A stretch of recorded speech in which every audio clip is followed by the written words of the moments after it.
जय गुरु जी। शुक्राना गुरु जी। गुरु जी का ग्रंथ, गुरु जी के हुक्म से ये सौभाग्य दिया है गुरु जी ने, दिव्य आभा, जो आपके सामने पढ़कर YouTube पर इसको डाल रही हूँ संगत जी। इसमें गुरु जी के बहुत ही प्यारे प्यारे ब्लेसिंग से भरे हुए सत्संग हैं, जो गुरु जी की टाइम की संगत ने सारे एक्सपीरियंस उनके होते हुए भी किए और बाद में भी किए, और इसमें साथ साथ ही उनसे मैच करते हुए बहुत सारे हमारे सत्संग भी हैं। शुक्राना गुरु जी।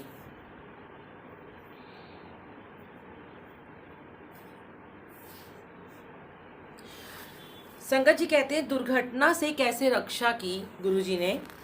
सितंबर 1999 में हम अपने वाहन में शिमला गए थे। अपनी दिव्य स्वप्न की आदत के कारण मैं कभी भी अच्छा चालक नहीं रहा हूँ। शिमला से लौटते हुए हमने रात चंडीगढ़ में बिताई। अगले दिन प्रातः हमें चंडीगढ़ से निकलने में देर हो गई थी और ये बात मुझे नहीं भा रही थी। अतः मैं कार आवश्यकता से अधिक तीव्र गति से चला रहा था। अंबाला और करनाल के मध्य यातायात अवरोध था। हमारे आगे एक माटी प्रवर्तक जा रहा था और हमारे पीछे भी बहुत सारी गाड़ियां थी। मैं आगे जाने को आतुर था, परंतु प्रवर्तक के विशाल आकार के कारण आगे की दृष्टि अवरुद्ध थी और मार्ग के दूसरी तरफ का भाग निर्माण कार्य के लिए बंद था। अतः दोनों ओर का यातायात इस तरफ से आ रहा था। मेरी पत्नी मेरे साथ ही अपने नेत्र बंद कर अपने छोटे से वॉकमैन पर शब्द सुनती हुई आगे बैठी हुई थी।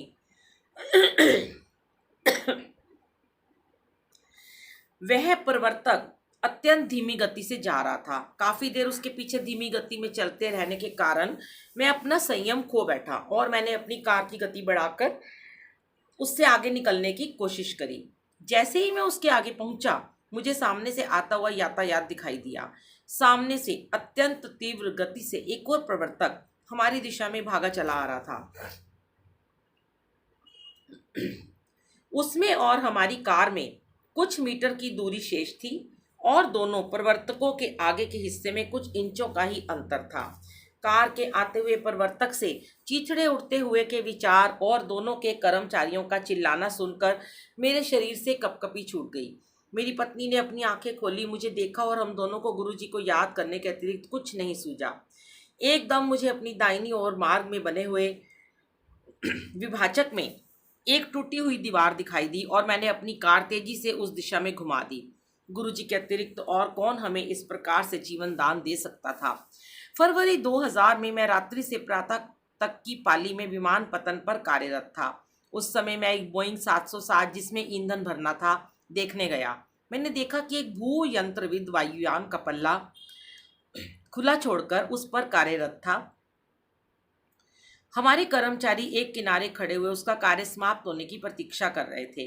प्रश्न करने पर उसने उत्तर दिया कि अभी बहुत सारा कार्य शेष था और वह अकेला ही था। इंजन के पल्ले को सुरक्षित रखने वाली भुजा भी काम नहीं कर रही थी और उसे वह सीढ़ी पर टिकाकर रखे हुए था। मैंने उसकी बात सुनकर उससे ईंधन भरवाने का कार्य प्रारंभ करवाकर अपना कार्य करते रहने की विनती करी। उसने मान लिया और कहा कि हम ईंधन भरक यंत्र पर पहुंचे और वह भी शीघ्र वहां पहुंच जाएगा। जैसे ही मैं वहां मुड़ा, उसने मेरे से अदृष्ट सीढ़ी पर अपनी मुद्रा बदली और उसी समय वह सीढ़ी पर अटका कर रखा हुआ पल्ला नीचे गिरने लगा। मेरी दृष्टि अत्यंत तीव्र गति से गिरते हुए पल्ले पर पड़ी और मैंने तुरंत गुरुजी को याद किया। पल्ला जोर से मेरे मस्तक पर आ लगा और वहां से रक्तस्राव होने लगा। मैं चेतन अवस्था में था। मुझे विमान पतन पर चिकित्सक के पास ले जाया गया तो उसने कहा कि ईश्वर ने मेरी रक्षा की है। 1 सेंटीमीटर भी ऊपर या नीचे चोट लगने पर वह घातक होती। इस प्रकार इस बार भी मुझे पता था कि कौन से ईश्वर ने मेरी रक्षा की है।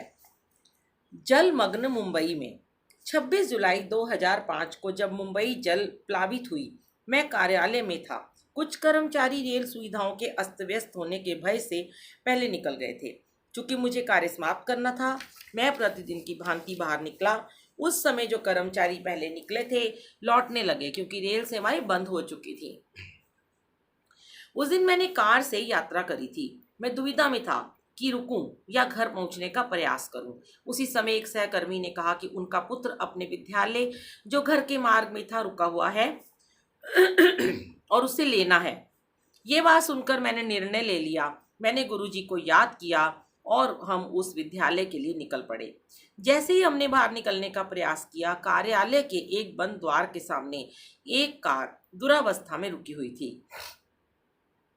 हम दूसरे द्वार से बाहर निकले। सब मार्ग जलमग्न थे और वाहन चलाना बहुत ही कठिन था। पूरी रात जल और अवरुद्ध यातायात की चुनौतियों का सामना करते हुए हम 2 घंटे में उस विद्यालय तक पहुंच सके।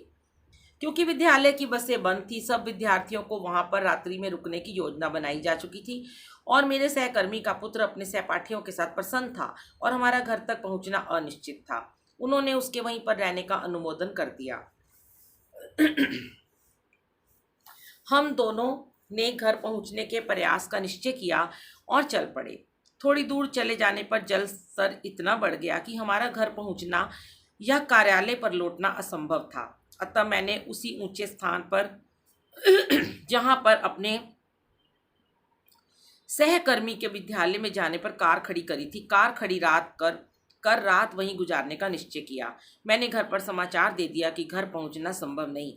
हमने रात्रि कार में ही बिताई।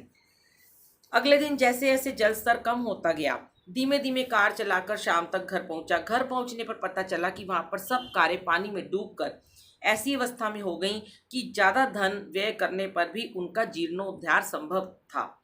यही दशा कार्यालय में खड़ी हुई कारों की भी हुई थी। समाचारों में इस घटना की चर्चा करते हुए यह बताया गया कि अधिक जल स्तर और यातायात रुके होने के कारण कई को राह में रात के लिए रुककर अपने वाहनों में सोना पड़ा।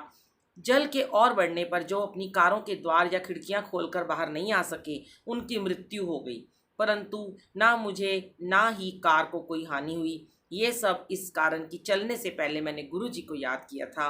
केवल गुरुजी की कृपा मुझे उस रात बचा सकती थी और वह बनी रही।